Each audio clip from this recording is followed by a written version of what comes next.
That's right. It's the Joes back again.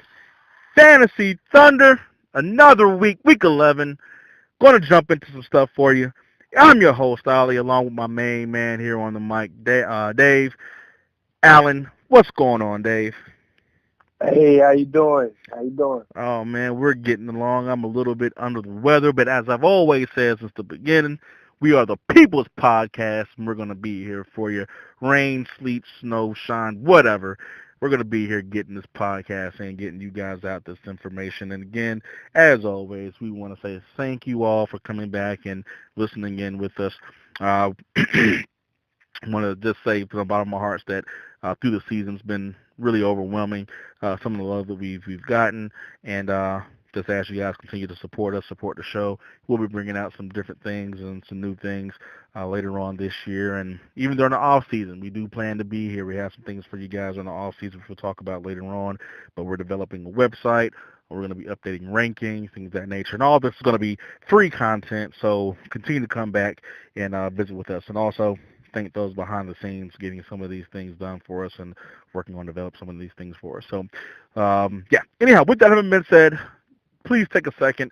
And if you like the show, like it, subscribe, and also make sure to leave comments, be interactive with us.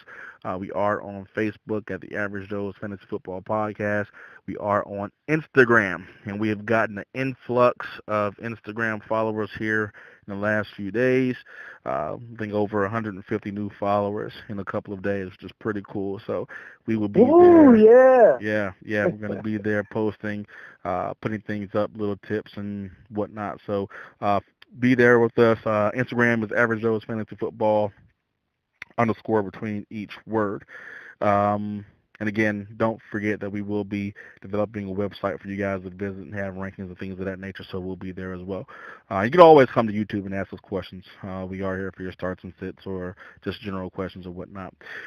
Speaking of, we've had no one, if I'm not mistaken, get the question of the week right. So at this point in time, we're 2 weeks removed from it. I think it's time to put that to bed. Dave, do you have that question and then the answer for the listeners?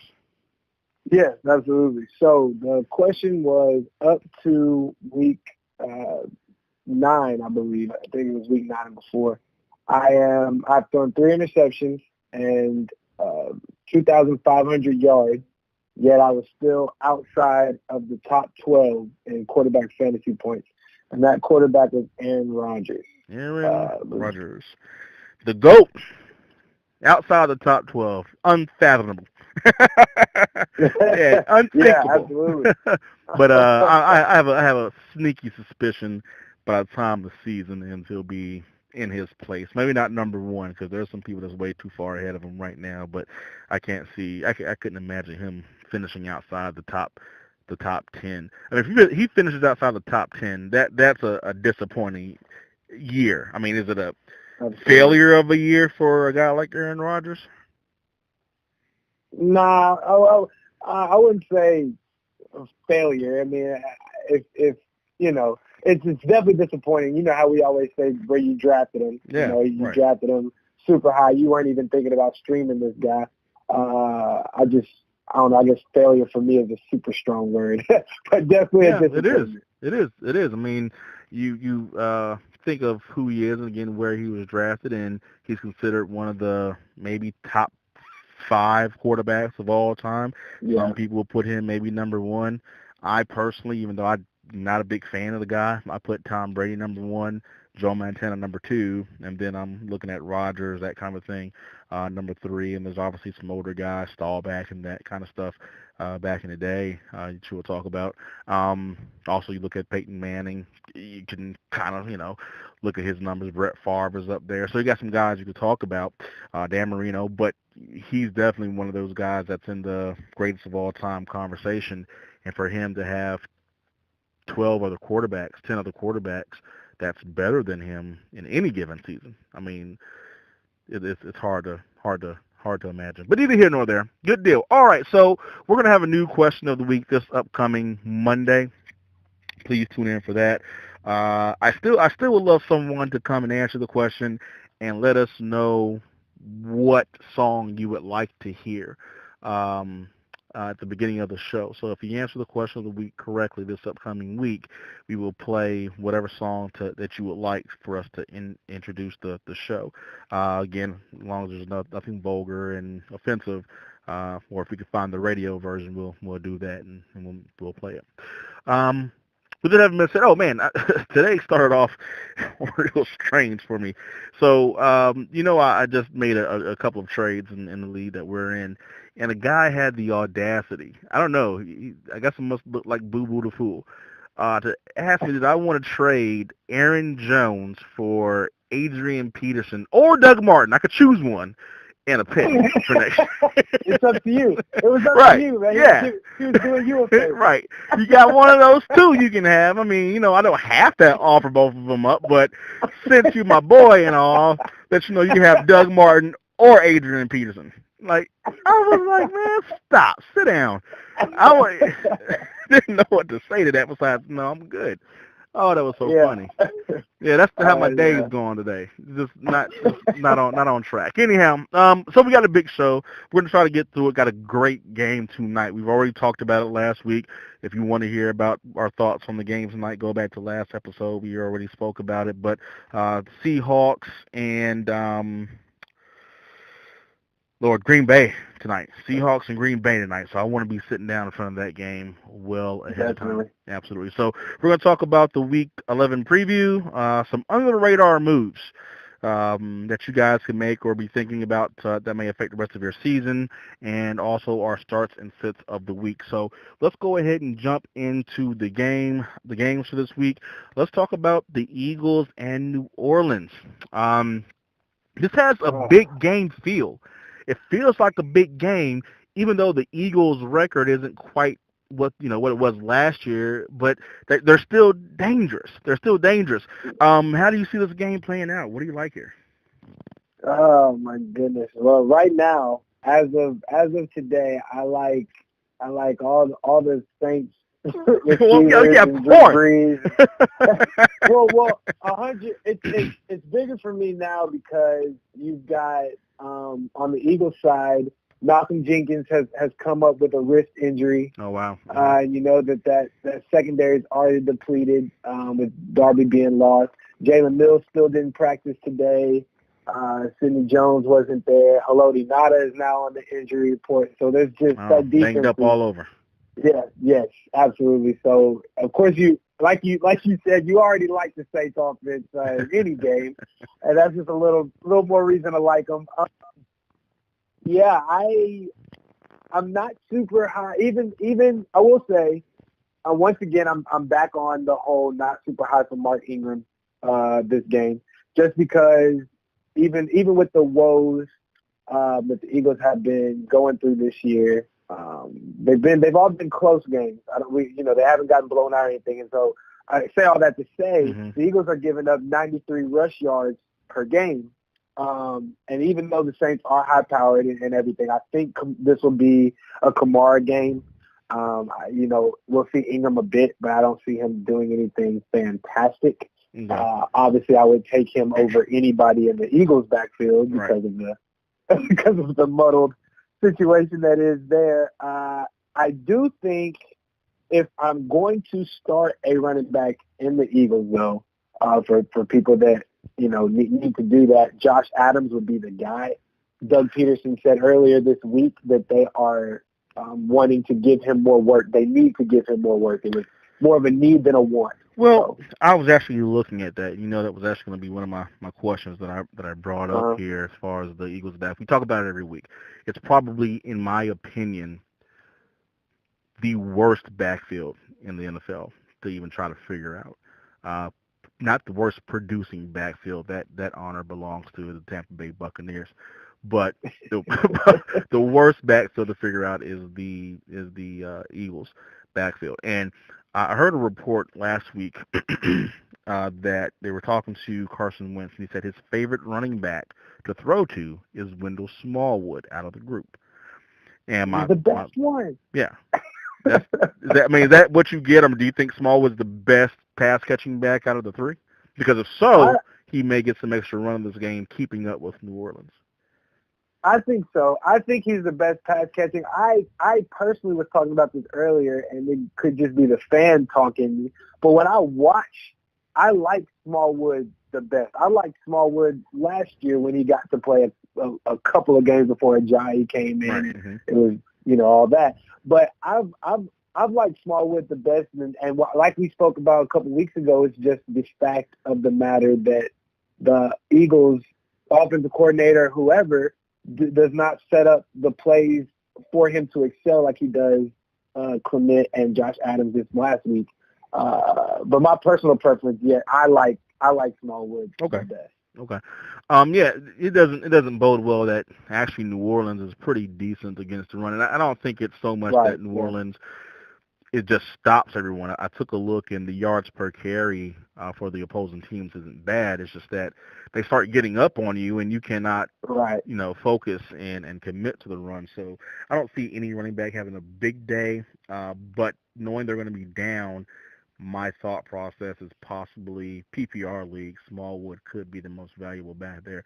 And also, thinking about this made me think, man, did they miss Blunt? Like, is that they missed the guy that can just get that 4 yards through the middle of I mean, and it's funny to me because Blunt just keeps getting passed around from one place to the other, and as soon as he leaves, it feels like the team is missing something. Don't get me wrong. The Patriots are doing very well with Sonny Michel. James White's great. But there was a physicality to Blunt that he had, 18 rushing touchdowns that year, I believe, for the Patriots. Oh, yeah, he was unbelievable. Oh, yeah. So, I mean, I'm not saying that he's a great running back. I think he's just okay. But his size and, I guess, the skill he has with his size, I mean, it's kind of a unique combination. And it's kind of funny that now we have this backfield with Philadelphia when he's gone that they can't quite figure it out. And I know Ajayi got hurt too. He was probably supposed to be that guy, but I don't know. Anyhow, so I do have a question. So who do you think here is going to emerge as the number 2 wide receiver for the Saints? Are we going to see, dare I say it, Brandon Marshall? I mean, I don't know. Tre'Quan Smith didn't get anything. I think he gave you a goose egg last week, so you can't count on him. Cam Meredith is gone. Again, is hurt. Who are we counting on here? Or if you can count on anybody. Right. Yeah, I would like to say Tre'Quan Smith. I mean, and like you said, he put up a nothing for you. 0. And yeah, you would like to say him. And I've been seeing Austin Carr being, picked up on a couple of teams. Right now, I would say, wide receiver 1, Michael Thomas, wide receiver 2, Alvin Kamara. Right. Yeah. If I was he really should have a dual designation. Right. Yeah. Absolutely. If I don't think. I'm not sure, but I don't think Brandon Marshall plays Sunday. I think they do the same thing they did with Dez, and maybe give him a week. I haven't heard anything about that, so I'm not entirely sure. I would like to say I really don't know who. I think Tre'Quan's got all the opportunity to show up. He had all the opportunity last week and didn't, and I think that this would be his last straw, but I do think we'll see Austin Carr, I believe that's his name, being mixed in as well. It would be a great time to have a guy like Brandon Cooks, wouldn't it? Yeah, right. Right, yeah, that one guy that one fellow we had about a year ago. I don't know what happened to him a couple of years ago. Anyhow, one more question about this game, we'll get out of here. And I don't know, again, this being something you pay a lot more attention to than most likely, Aggie or Tate, who has the bigger game in this game? Oh, and this one, man. Oh. If I had to go with one, I'm going to go with Aguilar. And that's just mainly because of how much I saw him on the field as opposed to Tate last week. Of course, now he's had another week to get incorporated, but Tate in this offense is on a more see it to believe it situation for me at this point. So I would lean towards Aguilar. I did say, though, I think Alshon Jeffrey sees the end zone this week. Okay. I think he gets him a touchdown. I think that's a guy that a solid play, wide receiver 2 that you can play this week against the Saints. Yeah, that was one of the positive notes for me. Obviously, you're Zach Ertz. Yeah. Oh man, he had an amazing game. I'll say thank you again, Ertz, for my win last. Yeah. I want to say real quick for some of you guys, I actually heard I was listening to another podcast and they mentioned this, and I was like, you would think you wouldn't have to mention it, but maybe sometimes you do. There are some guys on here that we don't talk about, like your Todd Gurley or Zeke, the guys like that, and it's for good reason. Like these are guys that are just obvious plays. I don't have to tell you to start this guy. If I have to tell you to start, right? Yeah. It gets to the point if we talk about those guys, we're just basically tooting their horn and whoever has them. So we just keep it to the more difficult situations. I just thought I'd mention that because I heard it and I was like, huh.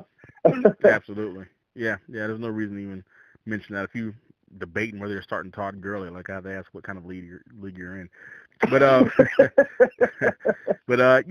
go ahead and move on here to the Vikings and the Bears. Another really good game. There's some good games this weekend. And I've never been so happy to see a player come back from injury that I have 0 shares of. But I cannot wait for Stephon Diggs to get back on the field because it's the yin and the yang effect for him and Thielen. He's his co-pilot. If he's not there, Thielen's not quite as... Now, we only got one game of that. But, I mean, it makes all the sense in the world if the defense can solely focus on Thielen. And as far as the receivers are concerned, he's not going to have that great of a game. So I think the dynamic playmaking of Stephon Diggs helps Thielen be who he's been this year. What do you see playing out here in this? Yeah, go ahead. Oh, I know. I was just going to say, Adam Thielen showed up on the injury report today. Yeah, he was limited. Yeah, limited in practice. Yeah, with the lower back and a calf injury. I don't know how much that affected him 2 weeks ago, or if he got hurt during the game or what have you. It could have been a combination of him and missing Stephon. But I definitely agree that without Stephon, it's huge. And it definitely hurts. Absolutely. Cooks is back this week. They said he's 100%. Do you think he's? Yeah. Are you trusting him now, or what's going on with him and Latavius Murray? Yeah, I think if you held on to Dalvin or if you traded for Dalvin, I think you have done that in hopes for him to come back and perform. And I think that you have kept him on your bench long enough. I think it's at the point now that he's one of those guys. Like I said, you've had him you've rostered him for this long. You got to play him. Right. The Bears are only allowing 84 rush yards a game. So I mean, it's obvious that you would think and look and be like, I don't know. Situation. Come back in. Right. Yeah. It's tough. And if you even want to look back to last week, on paper, Dalvin and Murray split carries. They both had 10, and Dalvin had about 80 yards. But he broke a huge one, which really bolstered his yardage. And Murray was the one that got into the end zone. So with it being, like I always say, the Sunday night games scare me. But in this case, nobody's injured, so it's not that much of a fright. So I feel like if you have Dalvin and don't have Murray, I think you don't have a choice but to roll with Dalvin just because of how much time and that you put into him. Absolutely.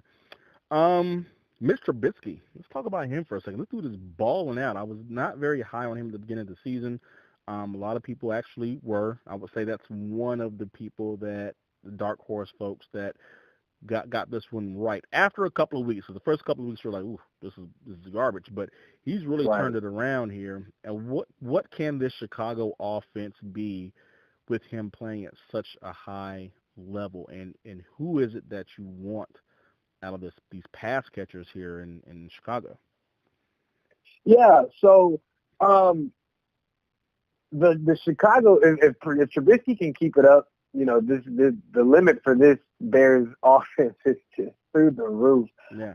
I do think unfortunately, and we've seen it all year, the better Trubisky plays, the worse fantasy production we get from Jordan Howard. And that's just going to be the give and take that you're going to get from that. Uh, I was with you coming into the season. I wasn't high on Trubisky at all, not even a tad interested. And I was looking today, and I was wondering if we're in a situation, since it is, like I said, Sunday night game, where you think of sitting Trubisky. The reason I say that, this Bears defense is the best defense Trubisky has played not Bears, I'm sorry, Vikings defense is the best defense Trubisky has played all year. You could argue the Bills, where he didn't have a very good game against the Bills either. Going against this Vikings defense, we might see the Trubisky that me, you, and maybe a few other people were expecting to see at the beginning of the year. Mm-hmm. I did have a quick question while I'm trying to pull up Trubisky's. Well, we'll just talk about Trubisky first because I got the stats here. Yeah. So he was able to do, like we said, he got off to a rough start at the beginning of the season. But since week 4, he had Tampa Bay, did good against Tampa Bay, good against Miami, good against the Patriots, 21 points against the Jets. Then he had the Bills where he put up 8, 36 against Detroit. So I think, in my opinion, the Bills are the only other defense that's remarkably close or anywhere near the Vikings. So I think, I wrote down here, do we sit Trubisky? Is it a guy you sit for someone else this week? Well, I don't know. Maybe Trubisky is the number 7, I believe, if I'm not mistaken, quarterback on the season. So the question really comes down to who else do you have in lieu of Trubisky? Am I looking at a Trubisky and an Aaron Rodgers situation?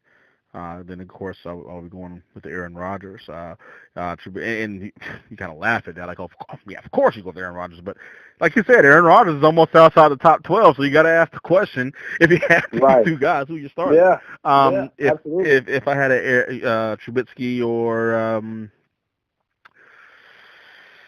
I don't know, I'm talking like a guy like Marcus Mariota. I don't know. Okay. I probably this week go with Mariota, or Trubisky or Philip Rivers. Rivers is going against Denver. You don't want to. I would have to go back and look and see how quarterbacks have done against the Vikings. I know there has been a couple of big games against them, but again, they're a pretty good defense. The Bears have a good defense of their own, so this could be a slower, slug them out kind of a game. I think I would be looking other places if I had better options, streamable options anyhow, on my bench. So, I'll be kind of leery here.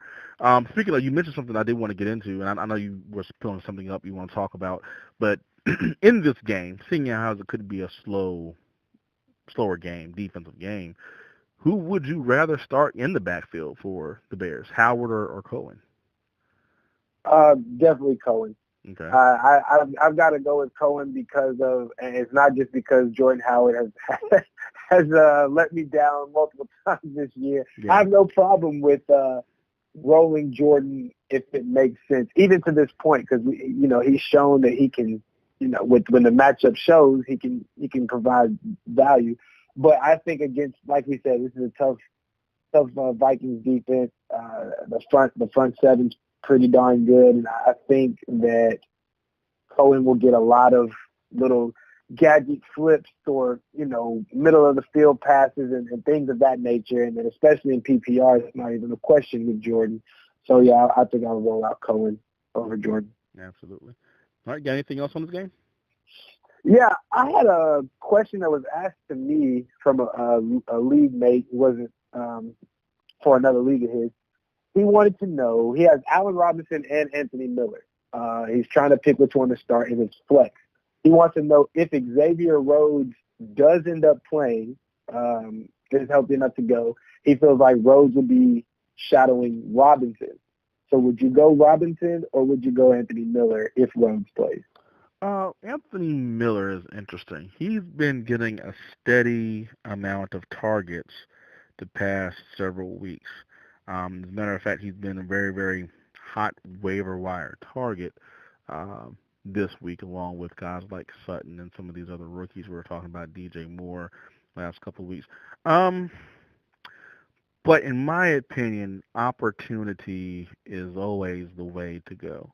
And earlier in the season, we seen that Mitch Trubisky has himself a little love affair here with Allen Robinson. I mean, he just will not stop throwing him the football.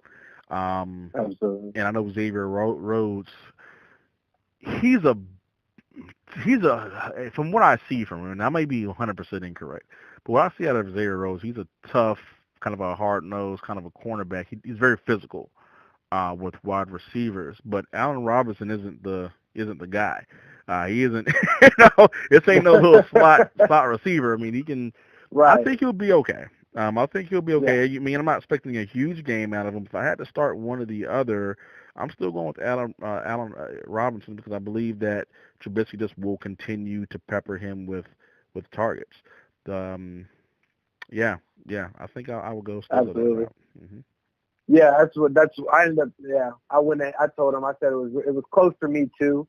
I just looked at it as, if I'm gonna lose, if I ended up losing that matchup, I would rather lose with Miller on my bench as opposed to knowing I should have played Allen Robinson, my stud in Robinson. So, Absolutely. All right, let's go ahead and talk about this next game here. The Texans and Washington Redskins. And this is a game I just don't even want to talk about. It seems like it could be such a boring game. You say, well, Oliver, then why'd you pick this to talk about? Because they're both 6-3 somehow. Right. I can't say that so much about the Texans. They're okay, but still, they both seem like the two worst 6-3 teams I've ever heard of. Do you have anything on this game? I don't know what outside of seeing how they integrate Demaryius Thomas, and I don't know if I'm interested in anything else here. If Keke QT is playing Sunday, I love him. This game, honestly, we saw before he got hurt, him and Watson were getting that chemistry together. I think with QT back, it's going to help Demaryius Thomas as well. I think that'll give the Texans that speed back with Will. First of all, Will Fuller's speed is unmatched, but it will give them that speed aspect with QT being faster than Demaryius. I'm deciding this week between MVS and QT, and I had to go with MVS because of the fact. Yeah, that's not even a question. Well, yeah. Well, for me, it ended up, with Cobb not traveling, Allison being on IR, I had to go with MVS. I don't know. It was closer to me for whatever reason. But, yeah, other than outside of your obvious Hopkins, guys like that, QT is the only thing that I'm interested in, possibly. Chris Thompson is likely out Sunday, so, Yeah, the Texans are great against the running game, so I'll keep Adrian Peterson on your bench if you can. Well, there's one more thing that I'm somewhat interested in seeing because it was very surprising last game. I think I mentioned it before. We talked about the Texans. Alfred Blue and Miller split carries last game. As a matter of fact, it was a 2-point win over Denver, and Alfred Blue out-carried. Let me say it that way. Out-carried Miller by 3 carries, 15-12. I'm interested to see what's happening here. Why that would be in such a critical game. Not a game, hey, we're blowing the guys out. We're up by even a couple of touchdowns. We can maybe take our foot off the gas a little bit, get Lamar Miller out and put Alfred Blue in some more. No, you guys only won this game by 2 points. You got to put your studs out there to make sure you win. What happened here? Does Alfred Miller have some kind of an injury we're not aware of? Is he dealing with something? I don't know. I say Alfred Blue is taking over the backfield? What happened there? So I'm interested to see if that happens again. Yeah, I agree. I'm super interested in that. And then if there is something there where Blue is getting it, you're starting to hear rumbles of Foreman possibly making his return. So that could get messy as well. I think he can be back within the next 2 games, right? If I'm not mistaken. Right. Yeah. Yeah. Absolutely. So that'll be interesting to watch. And that's another thing for people that have held on to Foreman. I was reading some chatter today on one of my fantasy sites, and this guy made a good point. He was saying, if the Texans wait 2 weeks to bring him back, which will lead us to week 13, that'd be a week 13 return, and then maybe he doesn't get his full workload upon return, right? So maybe he gets a full workload week 14. Are you confident if you're a playoff team? Because by week 14 we're in the playoffs. Are you confident enough to roll? Okay. I knew where you were going. No, I mean you got to see him at least in one game come back and then off of an Achilles. And I'm going to assume that he's made a full recovery if they're going to put him out there. I would also assume that an Achilles, and I have to go back and check, how people have done off of Achilles injuries. Is one of the harder injuries to come back from. I would assume it has to possibly sap a little bit of your explosiveness. We've seen Richard Sherman dealing with this. He did come. He is back, obviously. You could tell he's not quite the same guy. Probably still a decent cornerback in the league, but not that guy that I don't even look at that side of the field from the quarterback. He's not that guy anymore. You can go after him a little bit. Now, running back is a little bit different. Obviously, you're not quite cutting and doing all that stuff as much as a cornerback. It'll be interesting to see because there were rumblings. Is not even the word for Odonta Foreman last year. It was like, okay, this is happening, and then and then it didn't. Now he's hurt. I'll be interested to see how that works out as well. But no, he's not someone I would have any confidence in. And then that's right in smack dab in the middle of the playoffs. You have to have better options at that point in time, unless you have an injury. Yeah, you should. I don't think you should have kept him this long. You should probably be on waivers.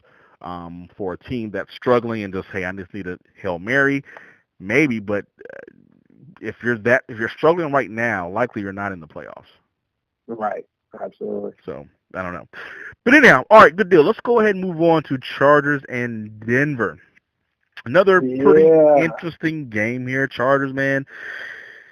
I think this might be their year to make a deep run into the playoffs. I mean, we've been waiting for this. They have had the talent, they have had the potential year after year after year, and I don't know. Finally, it seems like it's coming together. It looks like they may be getting close to getting Joey Bosa back on the defense. Yeah. The team is getting better, man. What do you see from them going forward? Yes, you took the words right out of my mouth. The excitement for me and Bosa returning is huge, and I'm not even remotely a Chargers fan. Like, I don't hate them or anything like that. I really, really, really like Bosa though. Like, he's just a really good player.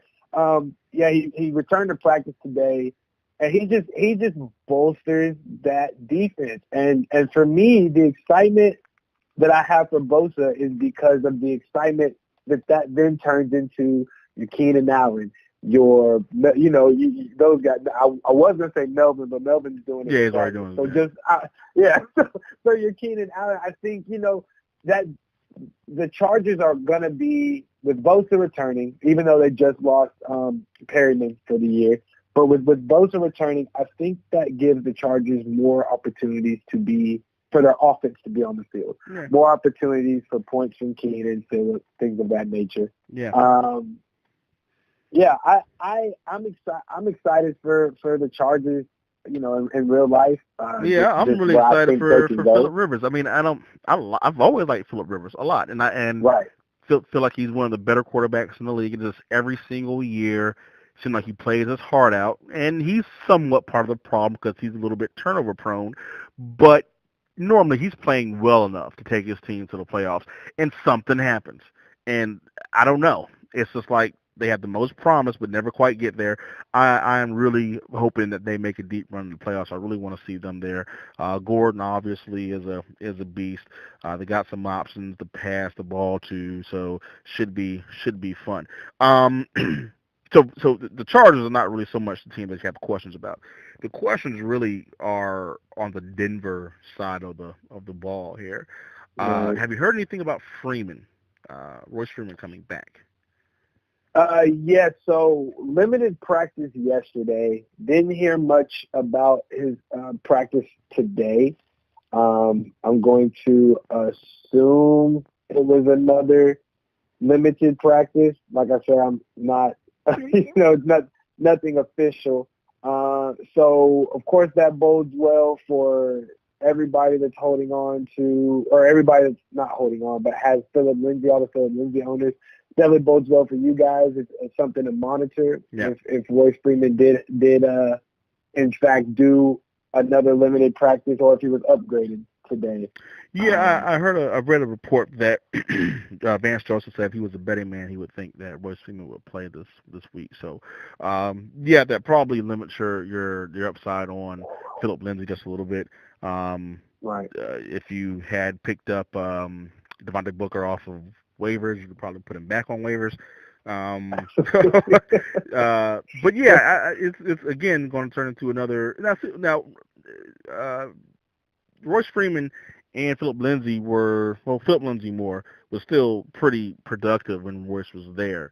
It almost seemed as if Phillip Lindsay was the lead back. So you don't have to downgrade him too much, but he is a little bit of a downgrade. I was thinking that Lindsay would be close to an RB1 without Freeman there. Didn't quite materialize for him, but definitely he's probably more high-end RB3.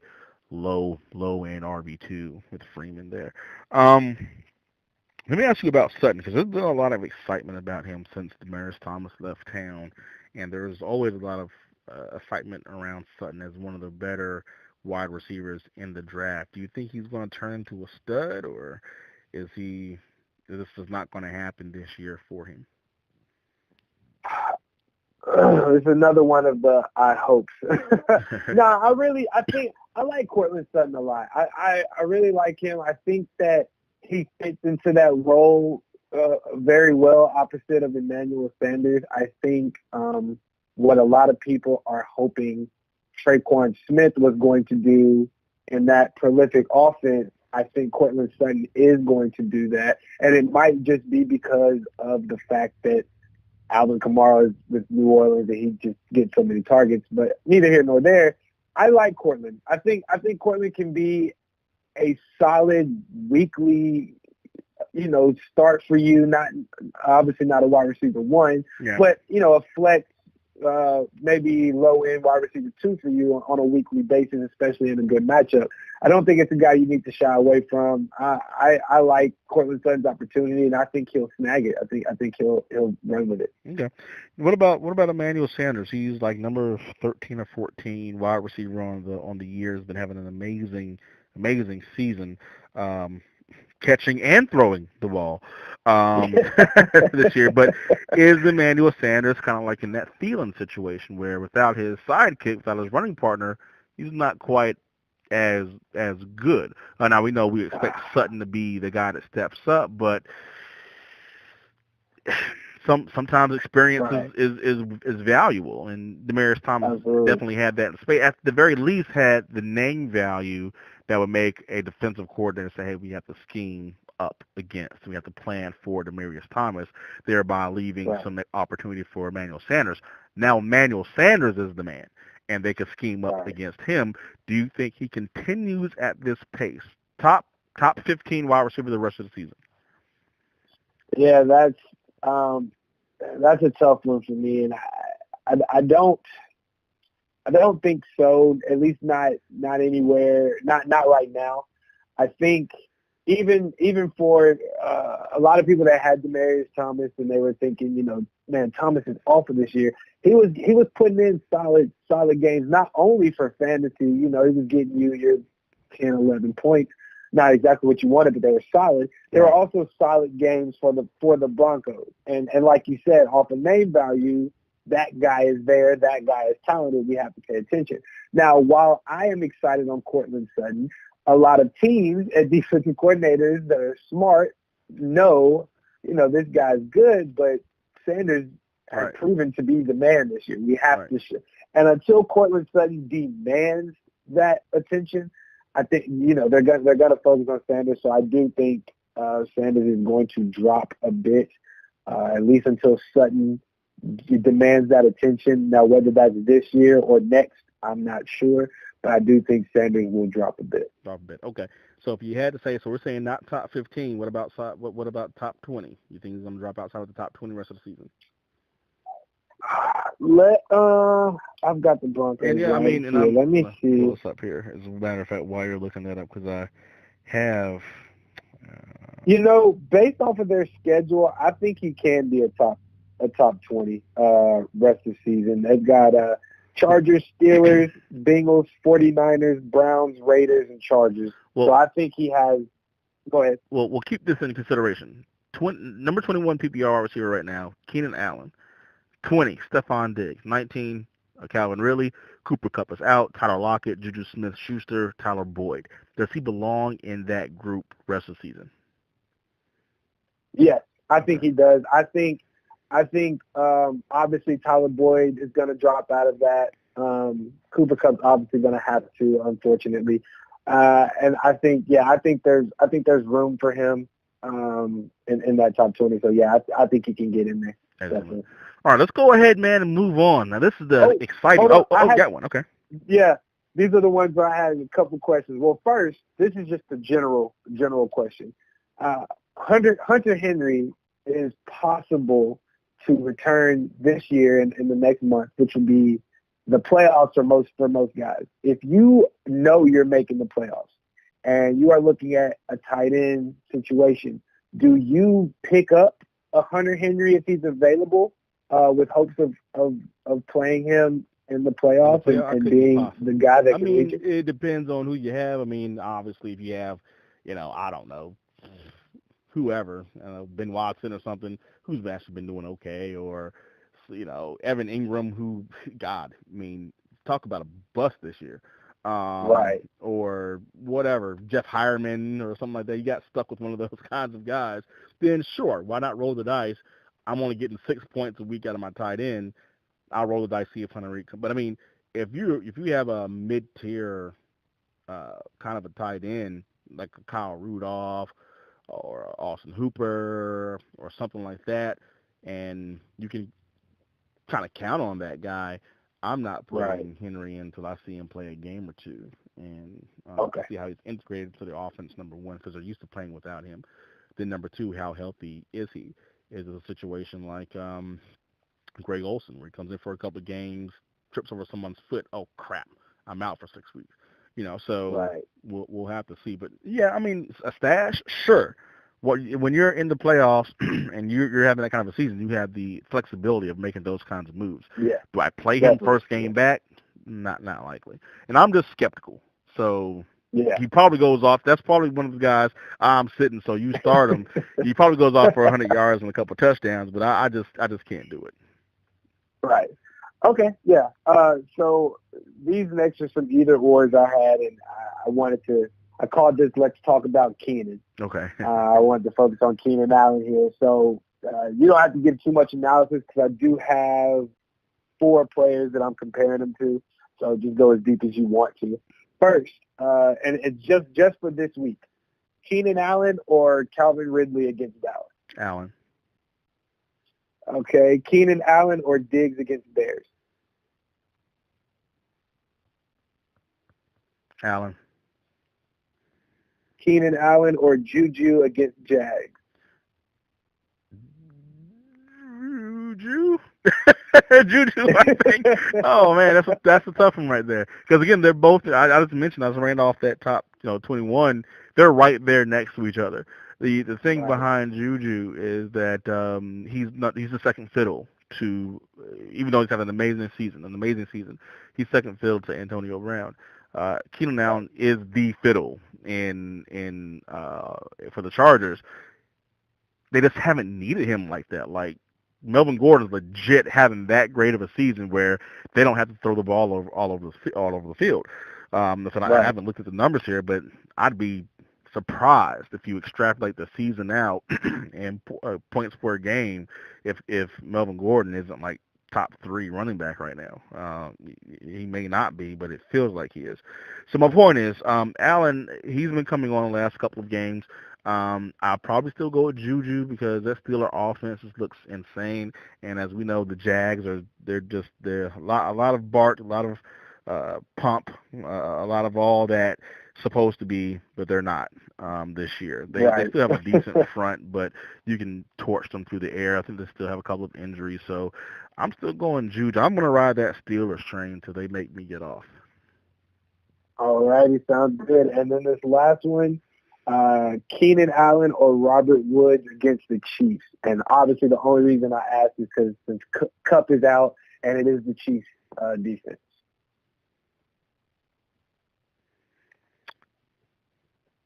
I would go.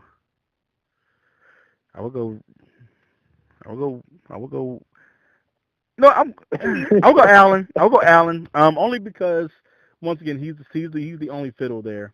Yeah. With the Rams, everybody kind of eats, and you have a good week out of just about everybody. But Allen can have that ceiling week, like, hey, I've scored 30 points. I don't see Woods having that kind of a game, but he's going to get you that 12 to 16, 17 points. I think he does have an uptick, but we kind of spoke before where we think Gurley and maybe some of the tight ends gets a little bit more work than Josh Reynolds is actually pretty good. So coming in and stepping in for that Cooper Kupp role. So I'm going to go with Allen. I think Allen will probably be the way to go still on that one. Yep. All righty. All right, man. Let's go ahead and talk about Kansas City Chiefs and the Rams, the game of the week, the Monday night game, the big game, the big kahuna. Yeah. I think the Rams get their second loss here, man. I just feel that way. What do you think? Oh, I'm kind of with you there. Yeah, I'm kind of with you. Really quick, I was going through and I was, we talked a couple weeks ago about Jared Goff without Cooper Kupp, how it's, he kind of has a downfall. His games without Kupp, and I'm not including the 2 Seahawks games, but it was Denver, San Francisco, and Green Bay. In those 3 games, Jared Goff had 7 points, 16 points, 26 points. Okay. And, you just don't see that same Jared Goff without that safety blanket of Kupp there. And I think we're going to need, as great as Todd Gurley is, I think we're going to need a superb Jared Goff to keep up with this high-powered Chiefs offense. Absolutely. The question that I really had here, because you're starting everybody. This is a game. If you got them, smoke them if you got them. Start them if you got them. There's no sits of the week here in this game. However, the Rams are decent. They're okay versus tight end. Kelsey's one of the best tight ends in the league, obviously, probably the second best tight end right now in the league. How do you see him doing? Yeah, I think I don't think Kelsey can be contained in that offense. And it's just because of, like I said, so many weapons, especially if, Sammy Watkins, I think, is trending towards playing. I think he's going to play. I think he's right.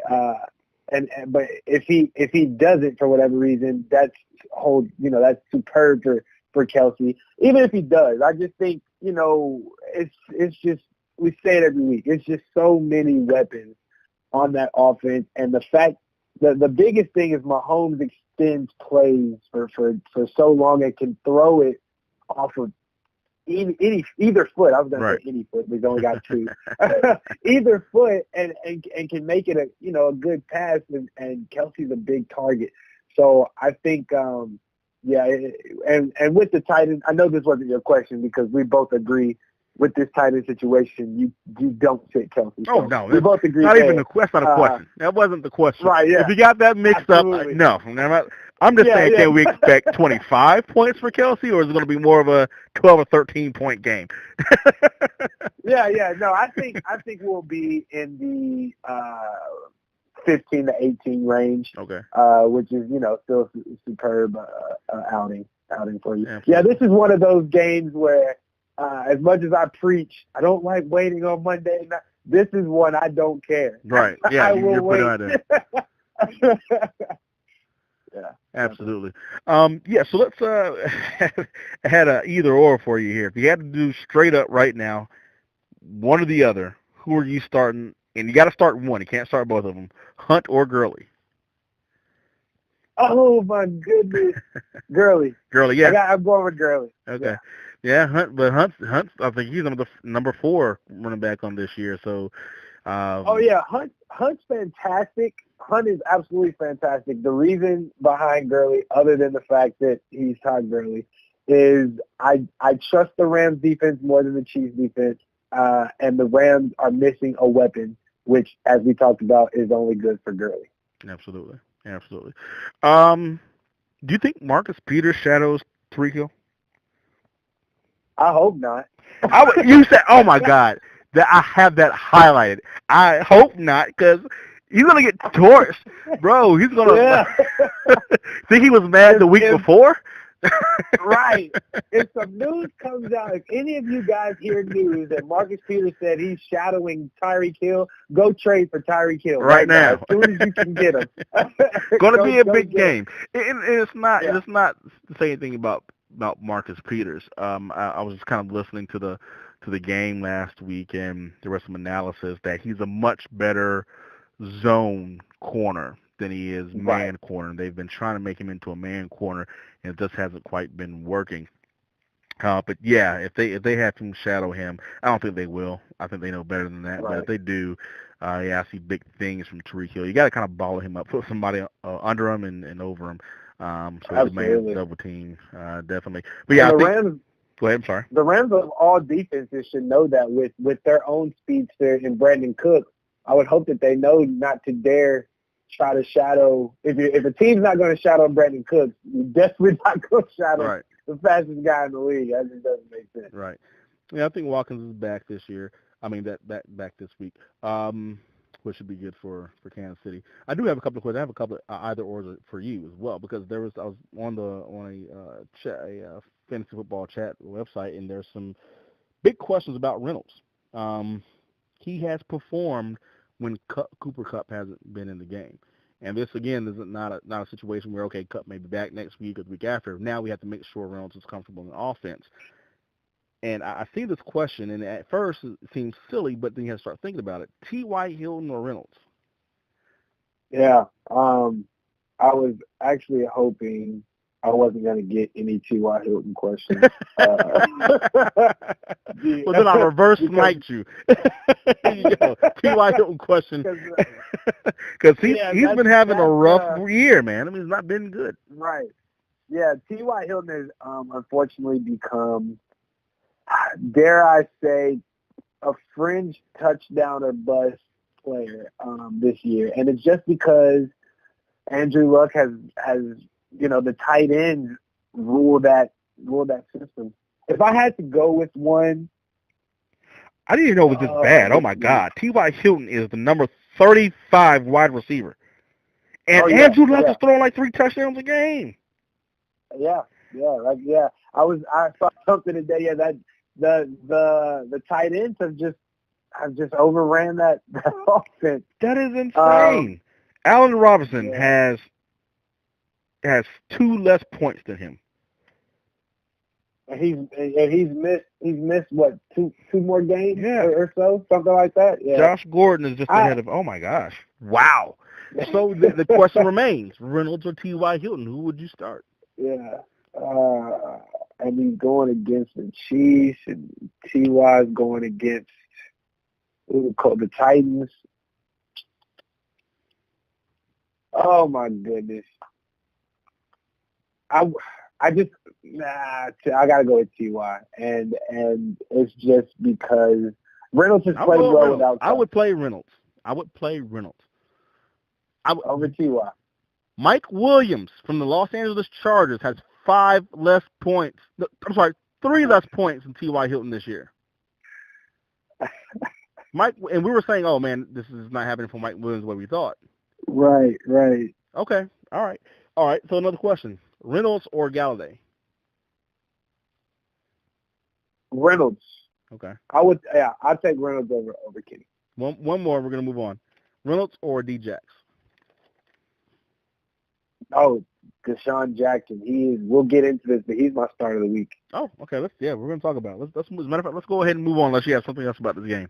We can talk about it all night, but I mean, anything that sticks out. Yeah, go ahead. We're good. All right. Let's go ahead and jump to the next segment here. We're going to do some under-the-radar moves. Some things you may be able to do if you're still, maybe have your trade deadline. One of my leagues, the trade deadline was extended an extra week, so gave people time, or just something you can pick off a waiver wire, or maybe someone on your bench to pay attention to. So I'll let you go ahead and start off, man. Who's your first under-the-radar or your first under-the-radar situation? Yeah, for me, it is, we talked about it on Monday's show. It's Lamar Jackson, possibly starting with his schedule. I think we both had kind of opposite feelings on this guy. But for me, I don't think he's ready. I'm interested in him. The schedule is great for me, and of course the schedule is not only thing you should look at. You shouldn't go get a guy based off the schedule and all of that, or trade for a guy. And I agree with that. I like his ability. I think he can step in and help the Ravens offense, and then just the running ability that he's got. I think Lamar is a guy to look at. Yeah. I mean, I don't dislike. I just think he's not quite ready to pass the ball just yet, but his running ability is pretty amazing. Mike Vicken probably, maybe even better. Certainly. My under the radar and kind of comes down to schedule as well is Denver. They have a really nice schedule going forward. Nice. So, pow! Hit him! I got him. Not only possibly some defensive streams, but also you might be able to stream Case Keenum. They have a date with the Steelers. I believe they play the 49ers. I don't have the entire schedule up here in front of me, but I remember seeing it and thinking they have 4 or 5 really nice games. So Keenum could be a stream, and their defense in certain games could be streamable for you. So you might be able to find Denver's defense on waivers. I doubt it. But again, Case Keenum definitely may be there because he hasn't been doing much of anything. Absolutely, yeah. The Broncos defense is a hot commodity. I just picked them up in one of my leagues. I'm trying to see how much. They are 40% owned. 40%. Yeah, so if you can go get them now, especially with them going against the Chargers, I don't think anybody's, looking that far into the future. But yeah, they go up starting week 13. They've got Cincinnati, 49ers, Browns, and Oakland. So a tremendous playoff schedule. Absolutely. As far as the defense goes. Absolutely. Yeah. No, you don't get to skip my second one. I'll let you go first. Oh, my bad. Yeah. You're trying to jump in front of me, man. Trying to jump in front of the line. You sniped me, and I took that as 2, so I was like, let me, Just trying to jump a guy, man. What do you think I'm going to trade you Aaron Jones for Adrian Peterson or something? Huh? I'm that guy? I'm giving you an option. You got 2 options, because I like you. Oh, man. All right, my second one here, man, was Baltimore. This is another schedule-related, same kind of vein, schedule-related deal here, whoever the quarterback is.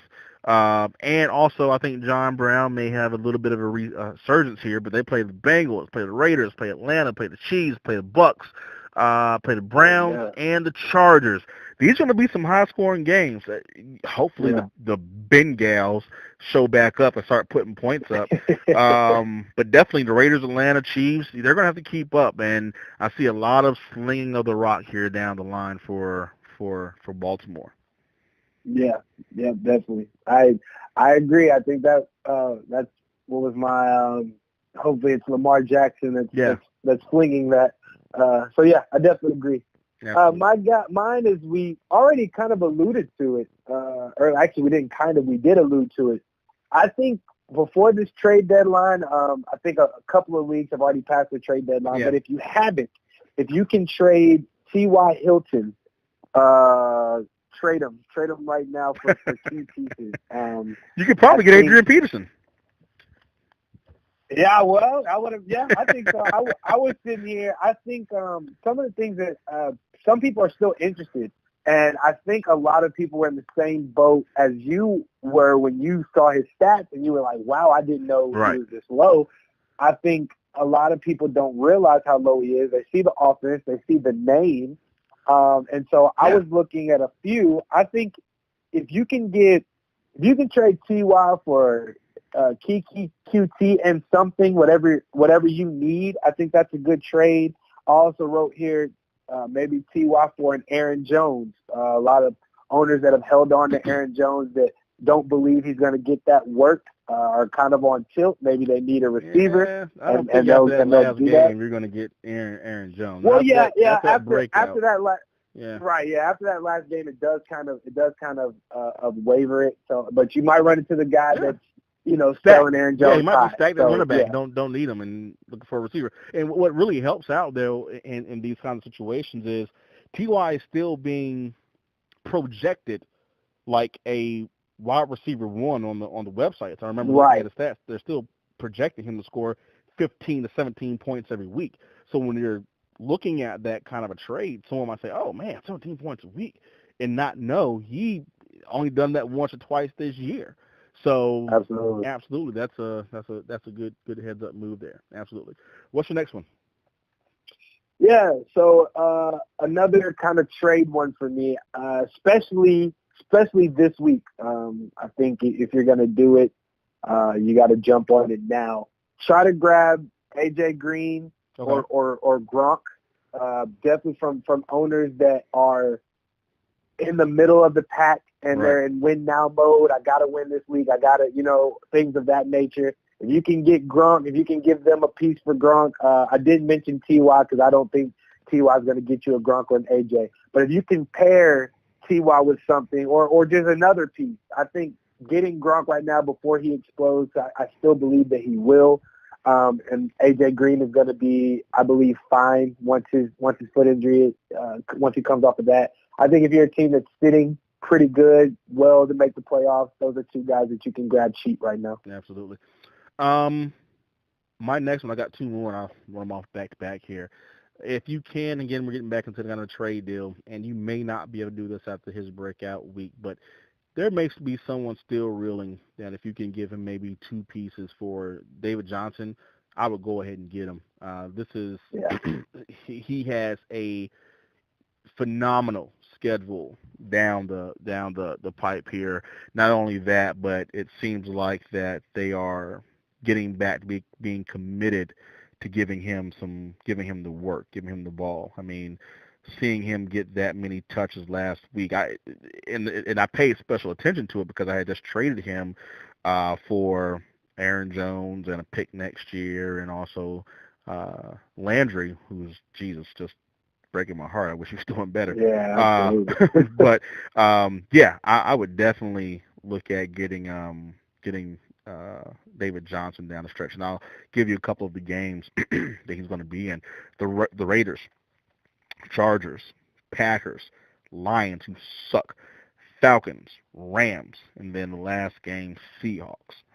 So these are games they're going to have to throw the ball, and he's that dual threat kind of a running back. So they're going to have to throw, run, whatever. He should be involved down the stretch.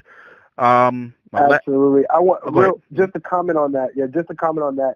I'm going to tell you a trade that the David Johnson owner was actually thinking about. Okay. I want to tell you this because when I tell you the trade, you're going to be like, really? Because pre-breakout game, not breakout. You can't call David Johnson having a breakout game, but pre.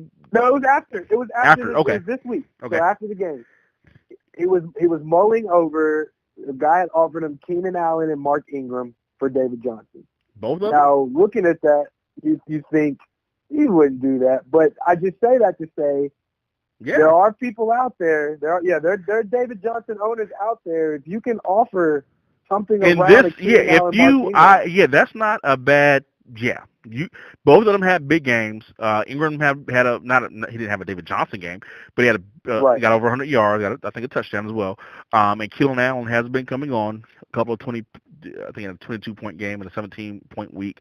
If you have, again, like you said, one of those middling teams, 6-4 right now, something like that, 5-5, trying to make it into the playoffs, they're thinking, let me capitalize off this big game for David Johnson. He may not, because the whole year his cap has been about 12 points a game. somewhere around there has been Absolutely. David Johnson. And this is the reason that I made the trade for Aaron Jones. I'm thinking, okay, even if David Johnson does 15 to 17, man, I get Aaron Jones. He should be around 12 points a week. Plus, I get Jarvis Landry for depth. Then I get a number one, and I got Marcus Mariota for my backup quarterback because Flacco, even though he does have a great schedule, just has been wacko. So I made the trade, but then David. So yeah, man. I mean, I don't know that I actually, if I was a David Johnson owner in a redraft league, I would think that over. I would. Dynasty, probably definitely. not, but redraft, yeah, I can see considering that absolutely. All right, man. My last one here. If you can stomach this one, and please don't throw up on the phone here, Dave. But dare I say, Brandon LaFell is the top receiver in Oakland.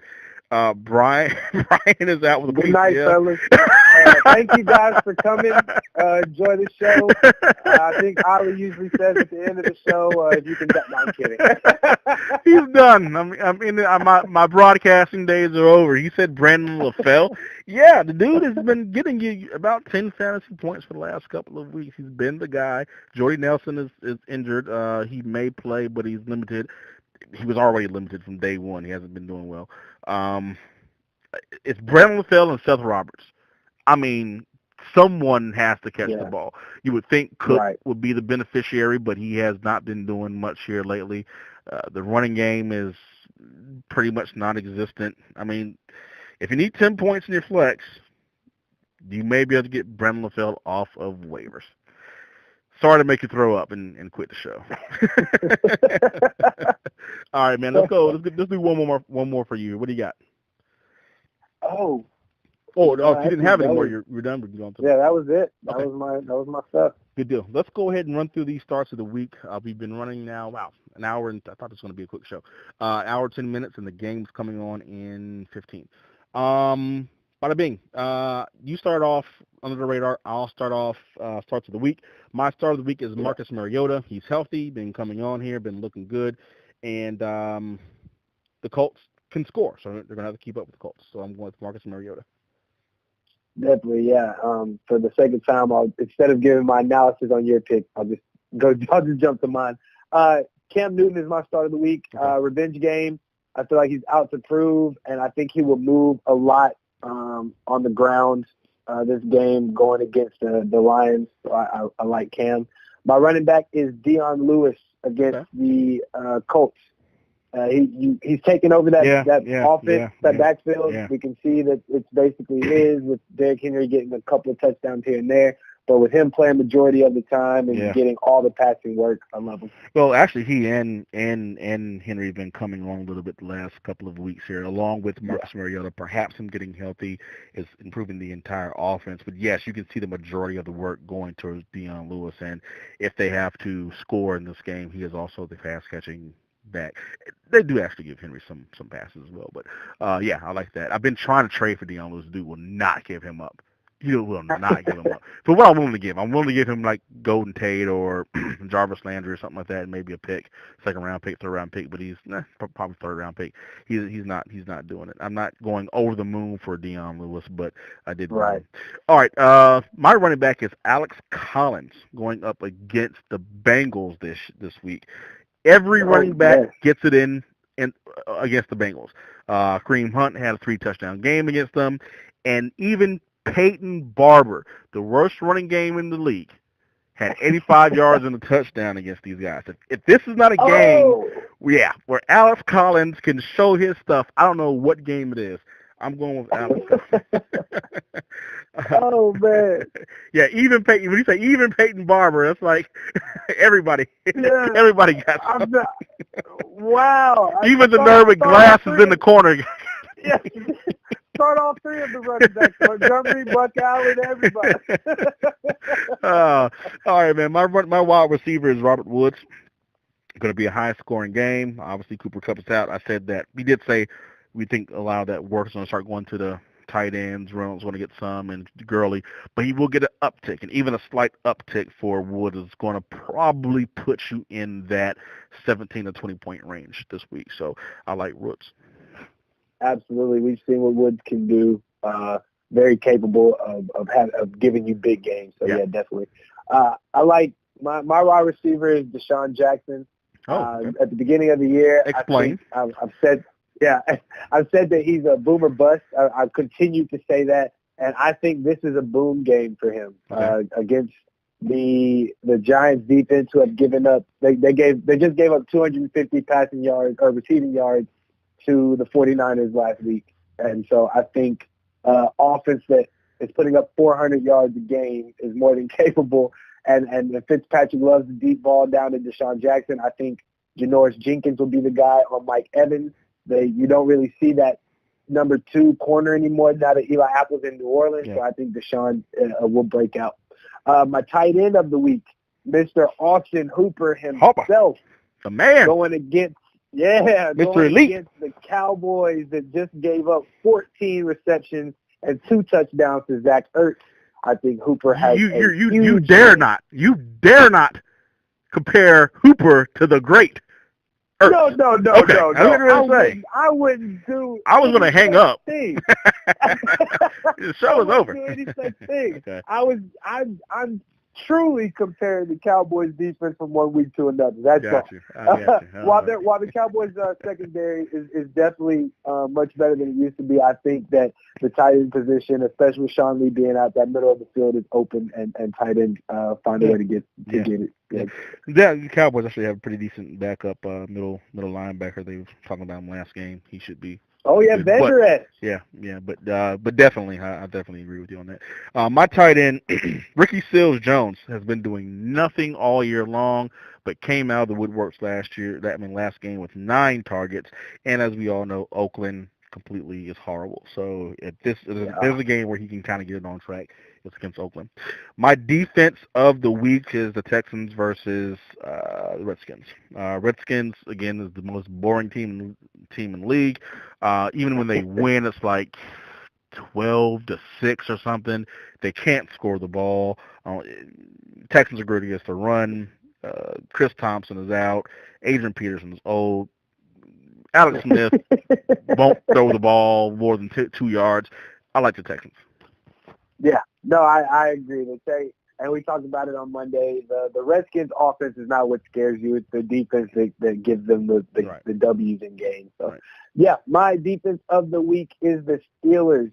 I think Mr. Blake gives the Steelers defense all they need to be a good streaming defense. Are you forecasting a 450-yard passing game with 6 interceptions kind of a thing? Or I am forecasting multiple interceptions. I think Blake's gonna throw 2 or 3. Yeah. I like like that kind of a game. I've seen those before. And actually, at the end of the day, it's a decent fantasy output, like 20 points, but it was a horrible real life game. Right. Yeah. Yeah. All right, man. Who's your sit of the week here? Yeah, my sit of the week is actually Calvin Ridley in that same Cowboys game. And the reason that he's my sit of the week is because of how high I am on Austin Hooper. I think we see Hooper benefiting a lot from this pretty decent Dallas secondary, and Julio's going to do Julio things. So I think we will see a downgrade from Calvin. Also, I think the run game does a tad bit better. The Cowboys defense run defense is good against the run, but I do think we see a little bit more out of their run, out of the run game for the Falcons, and so I'm sitting Calvin this week. Absolutely. I'm sitting Mike Evans. You said one time before that the Giants defense is not bad against number 1 wide receivers. They're okay. Now they've had a couple people have decent games, but I am a little skeptical of Mike Evans. I do think they're going to try intentionally to get him the ball a little bit more because he's had a couple of bad games in a row. But I think that the Giants focus on him. Someone else will go off. I have one more just real quick honorable mention, and this one here is going out on a limb because you just can't stop him. Eric Ebron, sit him. Sit him against the Titans. There's been no tight end to go off against the Titans this year. They haven't played a bunch of elite ones, quite honestly, but even still, Titans have a decent defense. I think this is the game that Eric Ebron is coming back down to earth, going out on a limb. 3 for 50, Yeah. 3 for 40, something like that. That's it. Oh, okay. I mean, I think that's a safe win. You know, he only had 3 catches last week. Granted, they were all 3 touchdowns, but it was only 3 catches. So, you know, I think it's a safe win. Also, I wanted to say on your Mike Evans sit of the week, for those who don't believe it, you can go ask Michael Thomas how he fared against the Giants. Yeah, the Giants can do it. If they focus on you, Yeah. they have a shot to shut you down. All right, guys. Well, that is the show for the night. It was a blast. Football is just about to be on, guys. So we're going to get this show together for you and wrap it up. As always, if you can dodge a wrench, you can dodge a ball. Don't forget to visit us online, Facebook and Instagram, and like the channel. Dave, do you have anything else for the people before we get out of here? Yeah, thank you guys so much for the continuous support. I know Ollie says at the beginning of every episode. I just wanted to express my gratitude as well. It definitely doesn't go unnoticed. The comments and everything. It's great. It's fantastic. Enjoy your football and enjoy your week. Sounds like a plan. You guys take it easy. We're signing off. Bye now.